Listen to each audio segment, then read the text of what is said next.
In the headlines to the CBC Newsnight, the Anglican Bishop of Barbados expresses renewed concern about marijuana use among youth. Several young people involved in an anti-crime program recognized for their efforts. Broadcasting from our studios in the Pine St. Michael, this is CBC Newsnight, starting now.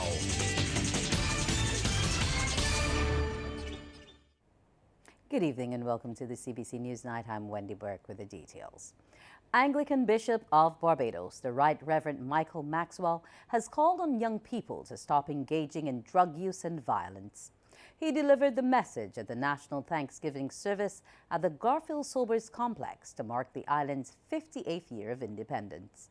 Bishop Maxwell referenced the lyrics of Alison Hinds' popular song Togetherness to reinforce his point.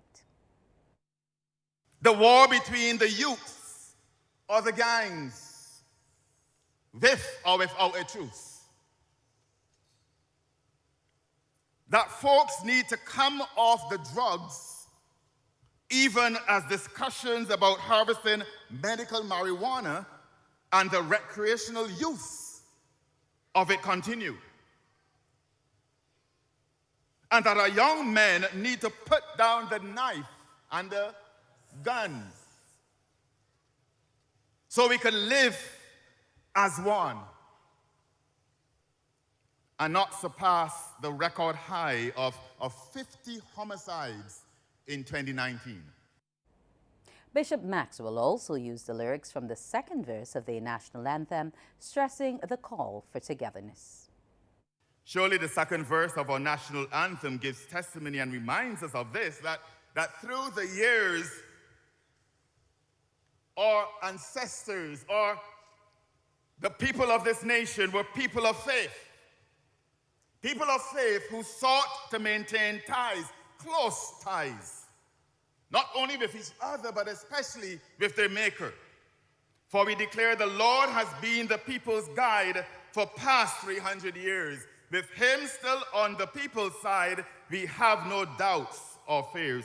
Upward and onward we shall go, inspired, exulting, free. And greater will our nation grow in what? Strength and unity. Member of Parliament for the city, Corey Lane, says he's trusting the investigation process after public outcry over the death of Albert John. He was speaking at a vigil today organized by John's family and friends in King Street, the city. John, who lived at Kensington New Road, died on November 3rd. But after a post-mortem, the Barbados Police Service announced his death was from natural causes. At a press conference held last week, Commissioner Richard Boyce said the investigation is continuing into the matter as the case is still open. Mr. Lane told reporters he's hoping for peace, not only for the family, but for his community. Everybody in Barbados deserves law, order, and justice, regardless of what we think. And that is why there is a process. I am one that have to let the process play out. I am all like everybody calling for a fair investigation, transparency, and accountability. And at the end of the day, that he can have justice, his family can have justice, and really truly, we have a community. Some of John's colleagues who were at the vigil spoke to the kind and funny person they knew him to be. I've known Albert for about 20-something years, for 20-something? Yeah, I've known him for about 20-something years. All right? And he was a caring person, giving person. He was a caring person. Fun, lots of jokes, and a giving person. As long as he had, you could get hit. Albert was a good guy. Albert was all right. He was very funny. A nuisance sometimes, but I'm going to miss him, and my condolences to the family. The agency tasked with research on crime is joining forces with more entities to ensure pertinent data is collected. The revelation comes as several young people involved in an anti-crime program are recognized for their efforts. Rachel Agard has that story. Staff in the Criminal Justice Research and Planning Unit are now working with officials at the Queen Elizabeth Hospital to collect data. Director of the unit, Cheryl Willoughby, made the disclosure at an appreciation and award ceremony to honor the outstanding contributions of the youth in the fields of criminal justice and peace building. Ms. Willoughby says the unit collaborates with various institutions when conducting research and is hoping to include the Ministry of Education. Now we are gathering data based on the persons who present at accident and emergency with gunshot-related injuries as well as knife injuries, stabbings, etc.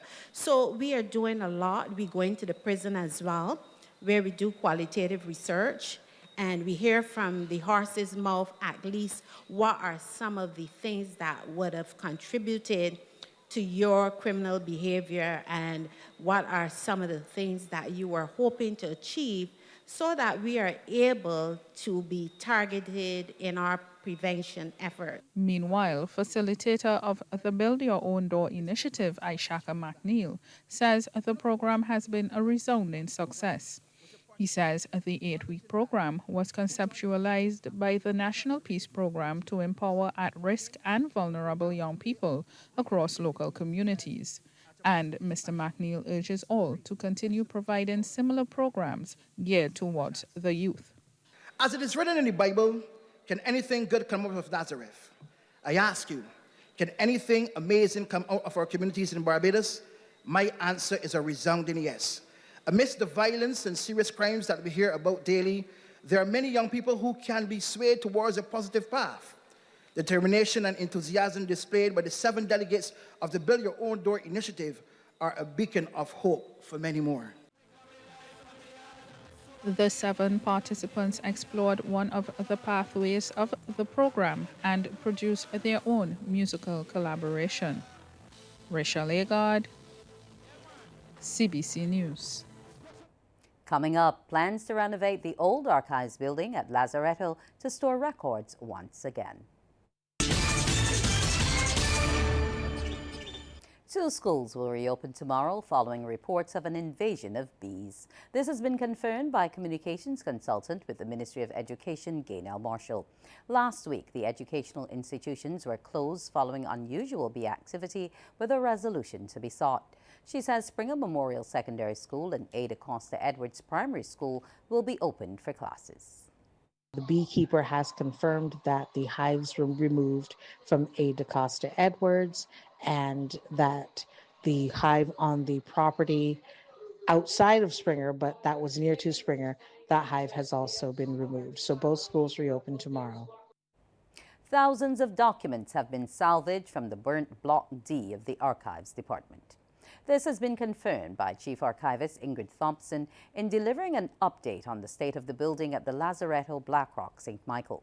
As a result of the fire in June, which officials say was caused by a lightning strike, destroying a 2-story block, some vestry records, school records, official gazettes, agricultural and hospital records were lost. We would have salvaged thousands of documents from the building, so we're in the process of planning how we're going to treat those and so on. So far, so good. And we're trying to make sure we beef up all areas of the site itself so that nothing untoward may happen. I mean, we cannot prevent an act of God, but we will do our best because it's our responsibility to make sure that we protect these documents. And we want to also let Barbadians know that everything was not lost because we know a person thought, oh my God, our history has gone. That is not so. We still have our family history records and so on, but as soon as we're ready to open back, we're going to let the public know that they can come and continue doing their research. Ms. Thompson says luckily they had already started to digitize some of the records. She adds no work has started on the building, but preliminary reports indicate it is good structurally and they will be looking to renovate and have the building used to store records once again before they reopen to the public. Please note that it's a very tedious process because persons invariably think you're going to just take up a book and you're going to get one book digitized. Our earliest document is from 1635. So you can imagine the condition of that paper. So in terms of doing conservation work on it, handling the pages, and so on, then that is what we have to go through in terms of digitization. And we have millions and millions of pages of records to be digitized. Sports is next. Sports time. Good evening. I'm Damian Best. Well, Bangladesh trail West Indies on first innings by 181 runs at the close of play on day 3 of the first test in Antigua. Resuming at the Vivian Richards Stadium on 40 for 2, Bangladesh reached 263 for 9 at stumps. The Windies, that's in response to the Windies, 450 for 9 declared. Azari Joseph has 3 for 69, while Justin Graves and Jaden Seals picked up 2 wickets apiece. Jaker Ali made 53 and Manamal Haq an even 50. Well, back at home, CJM Enterprises Boscobel have done the three-peat after being victorious in today's final of the BCA 40-over Shield against ESCFU Pickwick at Kensington Oval. Winning the toss and fielding in a game reduced to 35 overs per side due to rain, the two-time defending champions dismissed Pickwick for 146 in 33 overs. Preston Clark top scored with 47, while Keymore Jordan took 4 for 18. Here are the highlights. Operating from the Malcolm Marshall end. And there is the first wicket. And make it 7 for 2. Brilliantly caught at cover. Wicket number 3 as Bennett goes. And first delivery. All finals, in my view, should be played here at the Oval. I think it's a good incentive for teams. As this one is struck down to long on and turning 1 into 2.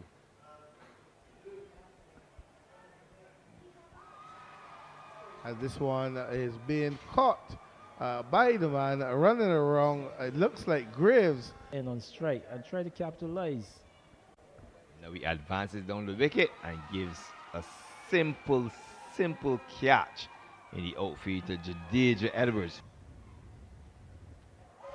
And the end is near. The end is here as Preston Clark bowled by Jordan for 47 and ESAF's Pickwick 146 all out.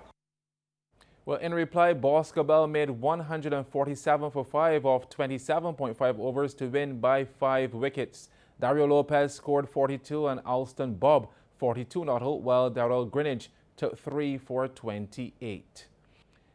Well, Chelsea Tuat is the women's national champion, while Joshua Burke sealed the men's national title as the curtain came down on the Barbados Independent Surf Pro at the Soup Bowl in Bathsheba today. Tuat was impressive with her 2 best scores, a 6.33 and 7.33 for a wave total of 13.66. Chelsea Road was second with 11.00 and Haley Godson third, 6.13. Tuat also captured the pro section with a score of 12.50.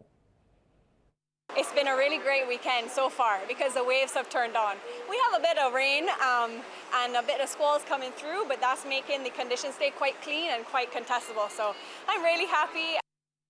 Well, on the men's side, Joshua Burke blew away his rivals with his first 2 rides and 8.50 and 9.17 for a wave total of 17.67. Rafi Gooding was second with 10.84 and Jacob Burke third, 10.10. Joshua couldn't repeat the performance in the pro section, settling for third place with an 11.93 behind his brother Jacob, 12.00, and the winner Bruce Mackey with a 12.27. The waves have been amazing. I mean, I travel all around the world and I surf a lot worse waves than this, so it's always refreshing to come back home and surf in front of the Bachelor community and all my friends and family in good waves is an amazing feeling, so I always love being here. You know? That is my time for sports this evening. Carrie Ann O'Neill is up next with the weather. Good evening and welcome to the weather news. The ridge pattern is the dominant feature. However, convergence within that ridge maintained cloudy skies, showers and thunderstorms across some sections of the island. Now, the winds across the region, they are slight to brisk and they're peaking at 22 knots here in Barbados. Convergence also maintained thunderstorms across the Guianas. The maximum temperature today was 30 degrees Celsius, the minimum 25 degrees. At present, the temperature stands at 27 degrees Celsius. Now, the relative humidity shows that we do have limited moisture in the atmosphere. Those winds are coming in from the east. We take a look now at our satellite feed, where the ridge pattern dominated here in Barbados as well as across the Windward Islands. However, convergence within that ridge maintained some showers across some sections of the island. We had up to 21.2 millimeters of rainfall in St. Lucie. And we're bringing up that satellite feed just now, where we can see some of the clouds moving across the area, generating a few showers for us here in Barbados. As I said, similar weather conditions also across the Windward Islands. Now, the winds, they are peaking at 22 knots for us here in Barbados. The seas, moderate and open water, with swells peaking at 2.5 meters. We are urging small craft operators as well as sea bathers to exercise caution. Later on tonight, we can expect a mix of clear and cloudy skies, along with just a few light showers. Further south, convergence maintained showers and thunderstorms across the Guianas. Over now in the Western Caribbean, cloudy skies along with showers prevailed across most of the islands. That's our first look at the weather. After the break, we'll have the forecast. Welcome back. In the forecast for tomorrow, the sun is expected to rise at 2 minutes after 6 and will set at 5:29. Now, high tide is expected at 4 minutes past noon and the first low at 9 minutes to 6 in the morning. The seas, moderate and open water with swells peaking at 2.5 meters. We are urging small craft operators as well as sea bathers to exercise caution. The winds, they're coming in from the east and they're peaking at 35 kilometers per hour. For us here in Barbados tonight, we can expect a mix of clear and cloudy skies along with brief showers. And over the next 3 days, partly cloudy skies along with a few showers can be expected. That's our news. Thanks for joining us and continue to enjoy your evening.